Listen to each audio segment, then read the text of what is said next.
that's a different thing. So it's buffering right now?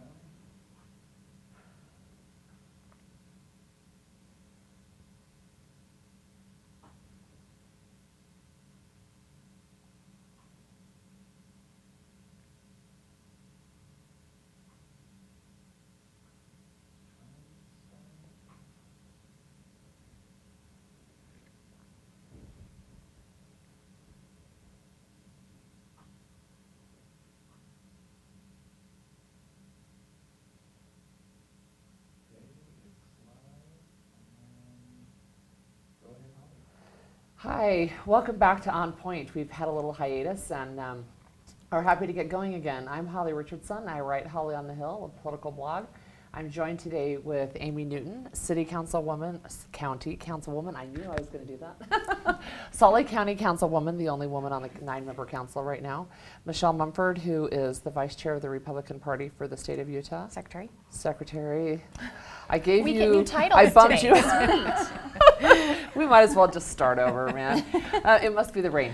So, Secretary for the Republican Party and Assistant Dean at the BYU Law School. At least I got that part right. Yes, yes. And Kim Coleman, the Republican nominee for District 42. Okay, yay! So thanks for joining us in studio today. And I want to start with you, Amy. Just kind of give us an overview. Why did you run for the county council, and what's coming up? Well, my experience is in local government and with municipalities. I worked for Taylorsville City for 3 years as their communications director, and before that was very involved in the community on the Planning Commission, Economic Development Committee, Granite School District Community Council. So local government is kind of my thing, and I love it because there's so much that happens. That's where the rubber meets the road. That's what affects our quality of life so much is what happens in cities and even at the county. And so at the end of last year, when I heard that David Wild wouldn't be running again for his seat, I thought, well, we need a woman because we have no women on the council. We need a good Republican. Who can we get? And I couldn't find anybody. No, I'm kidding. I had a few people ask me if I'd be interested, and I thought, I'm have to decide between career and public service for right now, and I thought now's a good time to put my career on hold and serve. So it's been fun. That's great. So you ran a special election, right? Yeah. Right. So he stepped down. David Wild ended up stepping down in January, and so I had a special election with the Republican Central Committee and was able to secure their nomination to get approval. And now you're in I'm another in. campaign. Yes. So then his term expires at the end of this year, and so I'm up for election in November and running as the Republican nominee. That's great. And the incumbent, so that's great. It's fun. Good. And you received accolades recently for helping with the Jordan River District preserving, or what was Yeah, that? so I'm the county council member that's on the Jordan River Commission, and so it's a group of people who from different cities and entities who get together and figure out how do we best preserve the Jordan River and what can we do there. And so Council Member Bradley and I sponsored some legislation to help secure that open space and just the blueprint. Basically, we have a master plan of the Jordan River Blueprint. And so we want to make sure that we're really, the things that we do are focused and going towards that and kind of fitting within that guideline. And so anyway, we made some changes there. That's great. And Kim, your election result, you won with 72%, is that right? 72%. At convention. That was one of the surprises for the county conventions this year. Mine was the other way. It was also a surprise, but I was first out. So tell us, how did that happen? Well, it was a little fun. We were talking about this before the show that I was very underestimated, so that was a little bit of an extra fun thing about it, is to win with 72% and surprise a lot of people. But I think the key was really heavy engagement. So I was in almost all of the homes, and it was a very personal touch. And I spent a lot of time with the delegates when speech time came, and I looked across the audience, and I felt like these are friends almost, because I know their families, I know what they do, I know what they care about. And I think there is with social media, there is an expectation that there is engagement from elected officials, and I was able to demonstrate that I'm going to be there, I'm going to be engaged. So that had a good end result. Where does this underestimation come from? I mean, you've been involved in politics for 10, 20 years. You've run campaigns. You've been involved in the charter school in your community. I mean, these are important issues in your neighborhood. Why were you so underestimated? Yeah, if I had Kim I Coleman don't on the know. ballot with me, I'd Right? be scared to death. Right? So. Why were we the only ones that were like, oh, you know? I really don't know, but I mean, because it's hard to say what had an impact on the race. How much was me? How much was my opponent? How much was it my message, my tactics, my strategy? I mean, it's hard to know, but I was underestimated. But I wasn't surprised because some of you know I live in the data world and political data, and so my numbers were exactly where I expected them to be. The numbers, right? You So- knew. Something you said hit me. We assume that our representatives are involved really, closely with our neighbors, but then when they actually see somebody who's in their home, and they're like, oh, well, this is what involved is, so that assumption and then being able to see or experience the actual difference between that, I think, makes a big difference. Did your opponent do any of the outreach? Do you know? I mean, I'm not sure. You don't know? What he did. Yeah. I knew I was there. I knew I wanted to be in every home. I wanted to know every delegate on a personal level and for them to know me. So that was just my strategy, was getting to know them.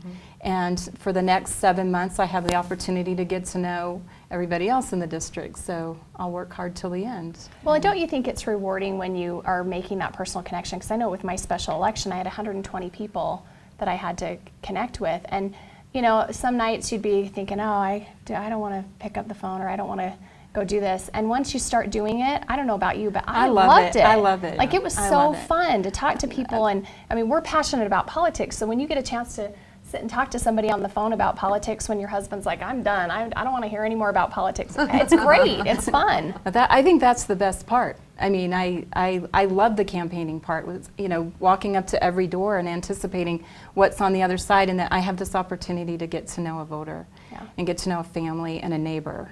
So that was exciting to me. I love that part. That's great. It's good. So what do you anticipate going to the Hill? Do you have big plans for legislation? Do you have specific committees you think- want to ask for? Right now, it's a big chunk of humility and admitting I don't know what I don't know about that. So I'm just excited to engage in the process. I mean, I know I've been on the side of advocating for bills, so I'm excited to be on the other side and see really how that process works logistically, and to have neighbors, to have constituents already discuss potential bills with me is that first sense of taking your district to the Hill. So that's exciting to me. So you don't have a taste yet for what committee potentially you're going to... If you were going to be asked by okay, so I mean, the new I've Speaker long of the been House, which we don't know who it is, right? I've been involved in education advocacy for a long time. In our regular public school system, in ensuring community councils laws had compliance early on.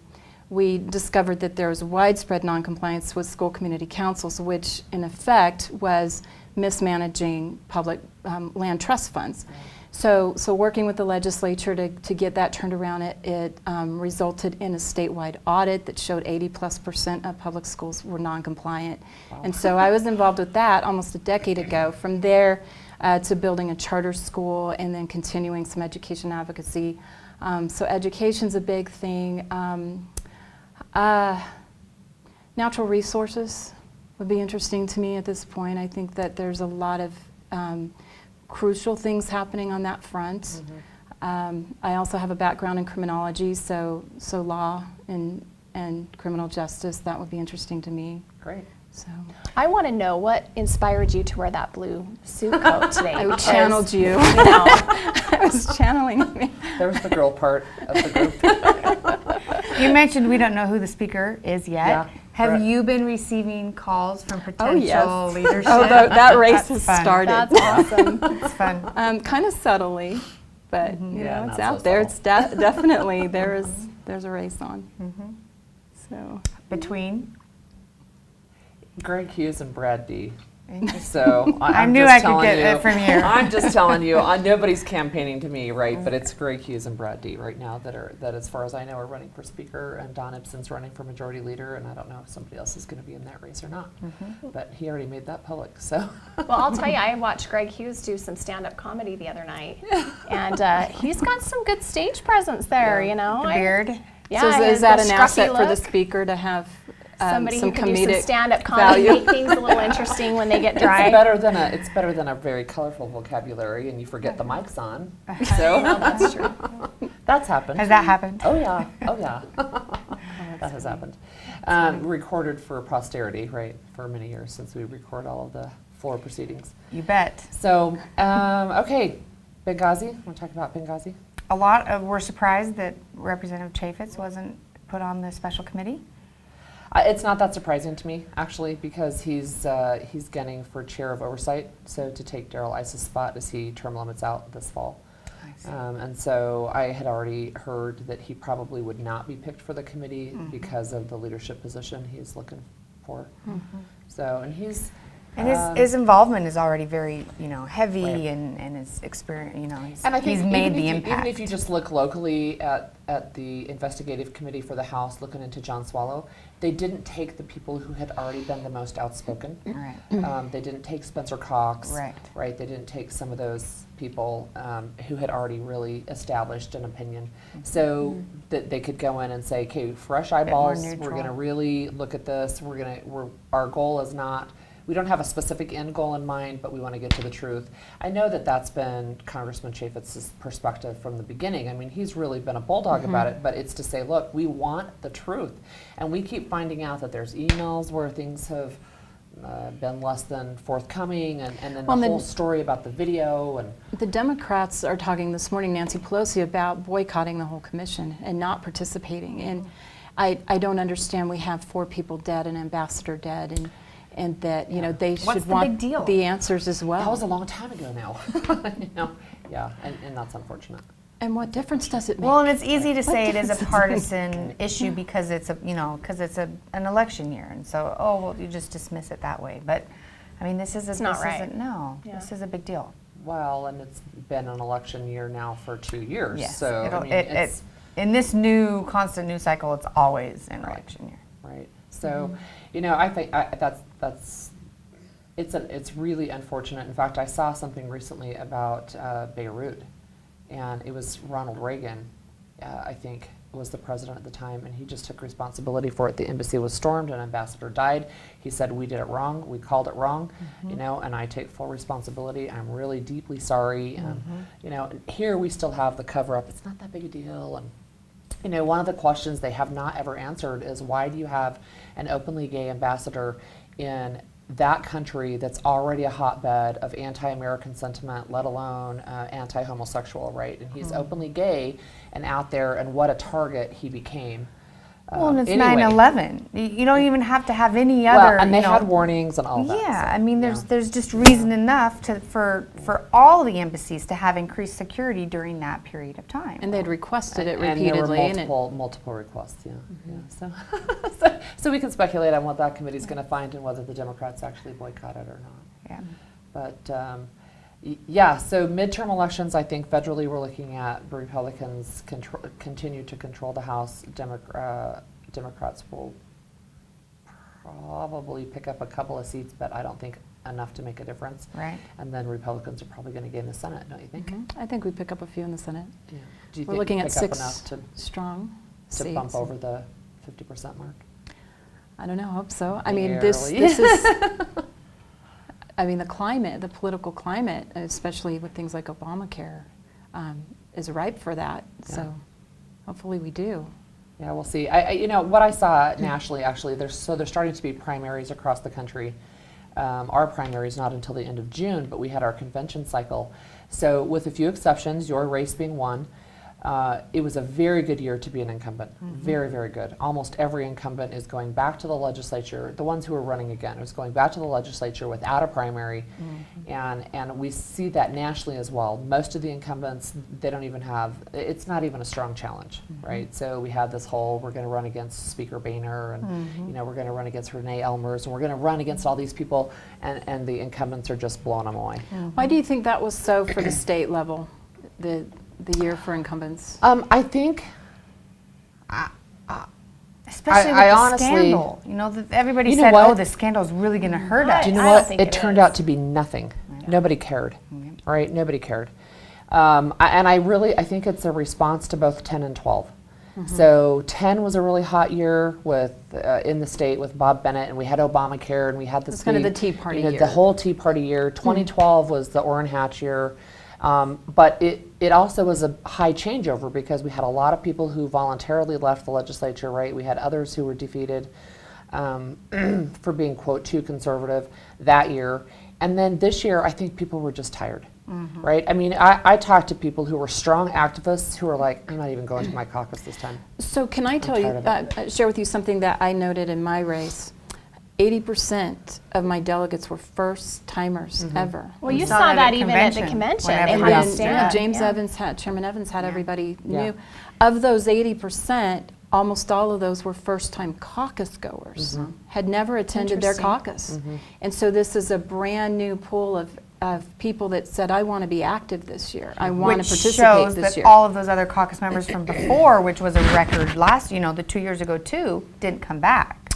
They didn't come back, and I think we knew that. So as I was making phone 'Cause it calls was before, they were just like, I have no interest. I have no interest in going to caucus. I have no interest in being a delegate again. I've been there, done that, don't ever want to do it again. So that was something that was unusual. Turnout was a lot lower. So than Bob it Bernick was. just estimated that Senator Lee is going to be first one-term senator. So he's going to lose in 2 years. What do you Yeah, I think think of a lot that of claim? people After want to speculate convention, that, but here's He's pretty popular at convention. Yeah, and Very. I did a little blog post about what I thought winners and losers after the convention. I thought incumbents were winners largely. I think Mike Lee was the rock star of the convention. He And was. as you pointed out, these are new people. Some of them are very, very libertarian. In fact, I would say a lot of them are very libertarian, and they're like, hey, I want to be involved, and yeah, I think that this is a good way to do it. But younger demographics is what I'm seeing. And he was very well received, better Right. than the governor, better than any of the congressmen. Right. Mia Love was way up there, but I would say Mike Lee was the rock star reception. 15 bursts of applause, Interruptions. standing ovation before he even started speaking. Even with the new dual track. So to that's the the ballot. thing, right? That's the So I already question. know Senator We Lee. love it. Senator Lovett's not going to run. I'll just put that out there right now. People keep saying that it's LeVar Webb's way Lee, of some trying moderates. to poke the bear. Right. It's not Yeah. going to be Lovett. He's not going to run. But Senator Lee their team already has a plan to do the dual track. Right. There's no question Right. that they're going to do both. Well, so he'll come in with the should. convention as the convention winner. He'll come in as incumbent, and he'll come in with this great, 2-year track record of talking about. I'm talking to people. He's got to get 23,000 signatures. Right. Well, yeah, and the policy work that he's doing now. Sure. On poverty Right. and anti-poverty, obviously, And and the anti-crony capitalism Yes. that he just did last Yes. week, where he even It mentioned hair resonates. braiding. Hello, right? So Well, and don't you think too, if people go into convention and they see that somebody who's an incumbent has already done the dual track and is going to be on the ballot, Yeah. I mean, we don't love primaries always, right? So that could sway some convention goers too on, well, let's just give the guy the straight it doesn't up matter. nomination. I mean, it doesn't matter because he's going to be in the primary anyway. So whether Yeah, I whether think he gets people 100% of the will vote go at that other But convention track. whether they put somebody else in there with him is what I'm wondering, is if with the delegates, would but happen. the other person They'll I go think by is not even going to signatures. try going to the. that's Yeah. true. I guess Through you're right. convention. If they're smart, they So, do both. So, yeah. yeah. Yeah, so he'll have the opportunity, and here's the thing with Senator Lee that I've really enjoyed seeing this year is his hiring decisions. So they have brought on some really great people. Derek robbed Brown. the Derek- legislature. I know. Derek Of Brown, all of our Ryan good Wilcox. legislators. And took Ryan Wilcox, and I had an issue with Derek Brown over that. Yeah. Like we lost you in the legislature, Well, and and other Ryan just and general staffing Well, decisions. so that- Betty Ariel now is the Southern Southern Utah Utah. director, and It's she's on the excellent. city council in St. George, and Right. she was Excellent active decision. up on Capitol Hill for a long time, and Betty's yeah, great. so Robert Axon is through the middle of the state, and then Ryan Wilcox at the top. Derek Brown is the chief of staff, Right. not chief of staff, sorry, state director. director. Boyd Matheson is chief of staff now and doesn't have to split his time. it's a And great And I've team. noticed- it really is a great Great team, and I've noticed that those people that are interested in going to Senate have stopped talking about 2016 and they're talking about 2018. And there's some, I think there's some with the Senator Lee, the far right, who are saying, well, Derek Brown is not conservative enough. Really? Really? But I've seen a really nice shift, I think, in how, at least perception, because Derek has been a great tempering influence in there, and it's the senator, like you said, is putting out some of these solid policy discussions and saying, look, we have got to get past these barbs we're throwing at each other and really get some work done. Right. So yeah, I mean, Mike Lee is not moving anywhere on his conservative scale. No. It's that he's doing some other Getting things the that we messaging also out. care about. Well, and I actually got to quote him in my convention speech, but he gave a speech to Heritage in the fall about the conservative plan, the conservative reform agenda, moving forward. And one of the things he said is we need to put away the knives, basically, and we need to look for converts, not heretics, right? We need to be out proselytizing, spreading the conservative message about how fiscal conservatism can work and limited government, properly restrained. All of those things, how those things work together and why they're compelling, not calling people names and telling them you're not pure enough. Right. Right? And I embrace that. I think that's Right. great. So how do you think the Republican Party, because right now the Democrats have a really good draw for women and minorities Yeah. and things like that. How as a Republican Party do you do that? I mean, how do you make your tent big enough to We attract talked about those that same kind at of the groups? Western Republican Leadership Conference, Yeah. and a lot of what the conclusion was that the messaging of things that people care about, Yeah. and it's the same. They're Republican principles. It's just that we're not talking about them enough, or we're not getting that message. Well, out. and it's not just that. So Reince Priebus was out here, the RNC chair, and it's Sharon Day, right, who was the co-chair, and we also had Ted Cruz, Grover Norquist. Grover Norquist is who I'm thinking actually, and then we had the Hispanic Chamber of Commerce president. So Ted Cruz aside, he's different. Yes. But everybody else He stood was up. at the rally. Everybody else stood up and talked about how we need to be inclusive in our messaging. We can't say we're a big tent party and then say, except for you, I don't want Right. your kind. Yeah. And except for you, I don't want your kind. And Right. except for you, I don't want your kind. But other than that, we're inclusive, right? So we don't want pregnant women. And even while we were there was a panel, and Senator Henderson was on that panel, and there were state legislators from several states who were there, and there was a question from the audience from a man who said, well, my wife wants to stay home, and so I'm here being involved in politics. So how is it that we reach out to women? And one of the people in the audience raised her hand and said, that's exactly what we mean, is you can do both. You can be a mom, you can stay home with your kids, or you can choose to work outside the home. All moms are working moms. We agree with that, I think. I But thought I of a also great think at the answer same from time, later. At the same time, I mean, like for me, it was a choice for Yeah. when I would run. And That's I've been right. involved in politics behind the scenes. I mean, a long time ago, it was putting out the punch and cookies, but I've been a consultant and strategist for a decade. But I haven't run for office until now because now's the right time for me and my family. I My know. kids are Right. in a position that as a mom, this is my choice. And I think we need to not apologize that Yeah. sometimes women make choices. Well, I don't think it's a And- problem. I don't think it's a problem at all. And of course we do make choices, and so do the men. But one of the things I think we tend to do as a culture, and not just women, it's men and women, we say it's either or if you're a woman. You can be a mom or you can run for the legislature. You can be a mom or you can be on the county council, right? It's not and. And I think we need more of the and, because you don't have to run for the legislature to be politically active. Right. Right? You can be a mom and go to your PTA meetings and write a blog. Which is what You can I go mean, to a your lot of city us council have done. meetings and start a blog, right? You can work on a campaign for 6 weeks, right? Or you can get a babysitter and go to the stuff.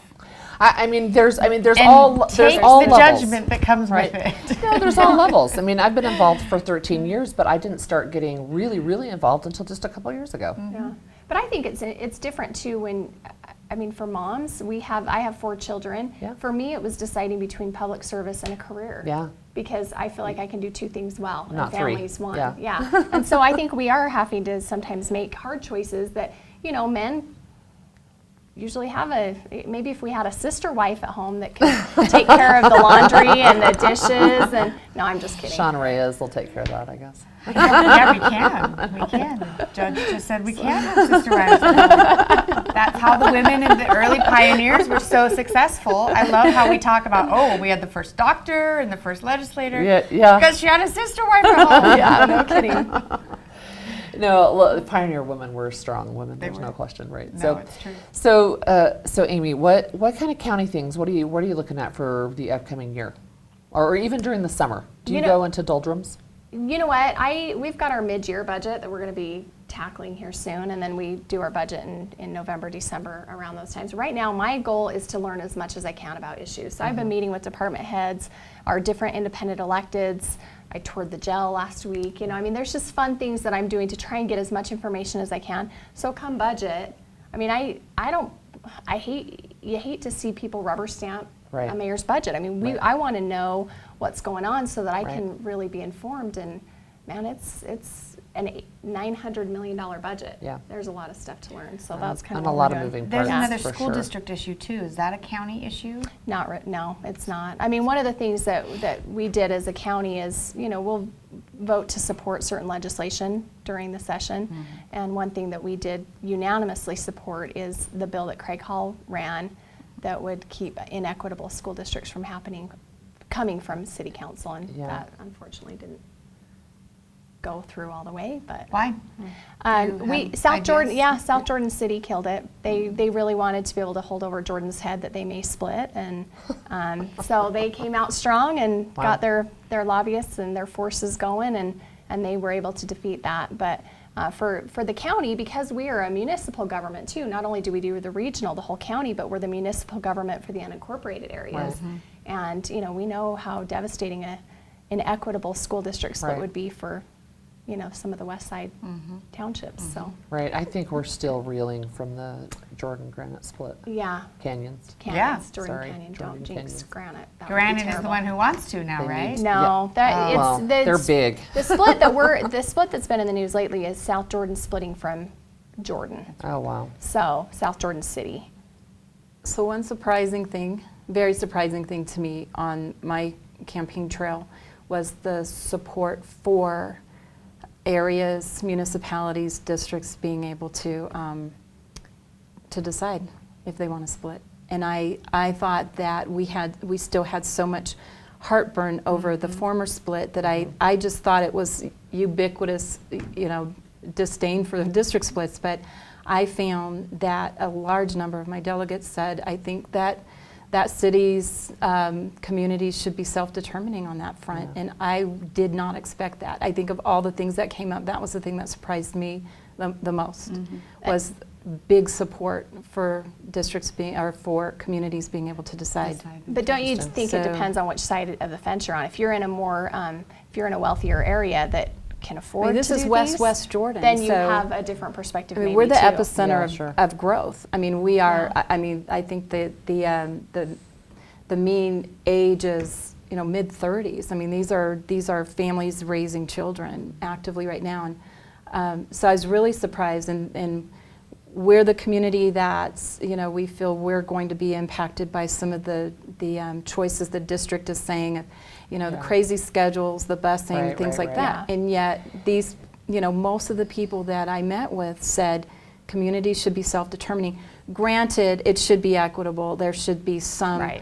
something that makes sense in the division Agreed. of assets and moving forward, but communities should self-determine. So is part of the crazy schedule and those types of things, isn't that a result of the bond failing in November? I think that whole position is because of the bond. Yeah.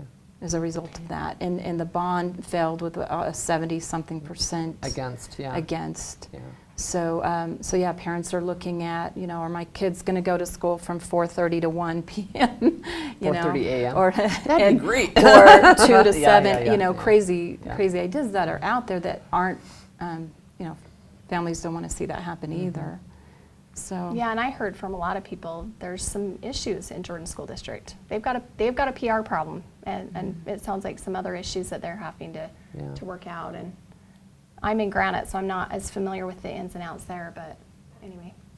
All right, question for you, Kim. So what is your summer like? How are you getting from here to November and from then here to January? November, I'm meeting lots of people. I met with our West Jordan Mayor, Kim Rolfe, this week, as well as the West Jordan Chamber President, Craig Deering. Yeah. So also different organizations, individuals, companies, corporations. So I'm doing my homework as much as I can and then getting out in the community. So I'll start knocking doors again midsummer, if not before, but where the people are, I'm going to try to be and get to know as them. you've started meeting these constituents, have you heard any or felt any blowback that you're now the nominee? The argument against the caucus system is that somebody can be switched out by delegates and the people don't get to decide. Have you felt that? I haven't felt that, heard that, or anything. Of course, the people that I campaigned to during the convention system support the caucus convention, even though they were first timers. They kind of had their eyes open to this unique process that, this potential legislator is sitting in my living room right now, and they could see the value in that. And I haven't seen that at all. My challenge, though, is in September, October, when signs go up and people say, well, who was that? Last time it was Jim Birdsine. So, right. I've got to... And you do have an opponent, right? I do. I have a Democrat opponent. So I need to let people know what happened at this little convention and let them know that I'm their How's the name representative recognition if of your I'm elected in November. I don't think it's high, but I won't take anything for granted. Right. So Will you also be going to interim I will. I'll be days? there next week, right? No, So the one next week week or the week after? It's the So- 21st. Yeah. And that's the first one post-session. And how much fun is it for you to have to ask people for money? Favorite Isn't that part. the worst part of campaigning? Well, and that's what they say is hard for women. So I'm curious Yeah. as to that. You know what, Is I that don't how have a you hard come time to with it. that? You get It's used not to a it, I gender think. thing. There Yeah, are I the think there are men. everybody. They hate it. They hate picking up the phone. There are some who really love it, but most people don't love it because it's I can awkward and it's imagine. Yeah, uncomfortable. And it's right. like, hey, you believe in me, and there's no guarantee that your money's gonna, do what you think it's gonna do. Right. But we need I've it to done run. fundraising for nonprofits. I've done fundraising for the party. So asking for money. Is it harder to isn't ask for as hard. yourself than asking for other people? It's a little different. Yeah. It's a little different, but I know it has to be done, and Yeah, people it know that's a does. political reality. So I've found that people are never offended if you ask. Right. I've never had an experience where someone's offended, so they can say no. Right. It's But the I worst think once thing. you start going, it gets easier too. Like I was going to hit you guys up after this for some money. It gets easier. I have to be neutral. Oh wait, no, that was until convention. Now I can't be neutral. I'm coming That's to your right. $40 That's right. for 40th birthday Sweet, event on thank Saturday. you. I appreciate. I So- had a lady in my neighborhood tell me the other day, "I'm just glad you're only 40 because I don't know if I could afford more than that." She was kidding, but That's great. Okay, any last thoughts before we wrap up? It goes quickly every time. Good to be No, here. thank you for thank Okay. you. All right. Thanks, everybody, for joining us today. We'll see you next week.